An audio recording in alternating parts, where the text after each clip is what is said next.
ఈరోజు మనం చూసినట్లయితే ఫస్ట్ టాపిక్ లివింగ్ వరల్డ్ ఉందండి.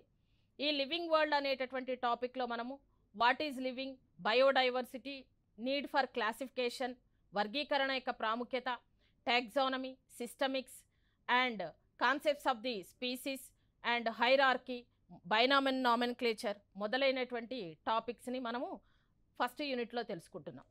Next one second topic is the animal kingdom. Animal kingdom గురించి పరిశీలించి చూసినట్లయితే సాధారణంగా జంతుశాస్త్రం యొక్క వర్గీకరణను ఈ టాపిక్లో డీల్ చేస్తామండి. ఈ జంతుశాస్త్రం యొక్క వర్గీకరణలో మనం చూసినట్లయితే అన్ని రకాలైనటువంటి కార్డేటా అంటే అకశేరుకాలను మరియు సకశేరుకాలన్నింటినీ కలిపి వర్గీకరించుకోవడం జరిగింది. అకశేరుకాలైనటువంటి ప్రోటోజువా, పోరిఫెరా, సిలెంటిరేటా, నిడేరియా దాన్ని అని పిలుస్తాము, ప్లాటిహెల్మెంతిస్, నిమాటిహెల్మెంతిస్, అనిలెడా, ఆర్థోపడా, మలస్కా, ఇకైనోడర్మేటా ఇవన్నీ 9 అకశేరుకాలు. అలాగే చేపలు, fishes, amphibians, reptiles, aves and birds, all these are considered as the chordates.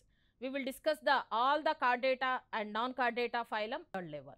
Third one is the structural organization. Jantu Deha Nirmanam. In this topic, we will deal with all the animal tissues. Those are the morphology and anatomy of these tissues, which are related with our internal organs. All the types of tissues can be classified into 4 types. Those are the epithelial tissue, connective tissue, nervous tissue and musculature.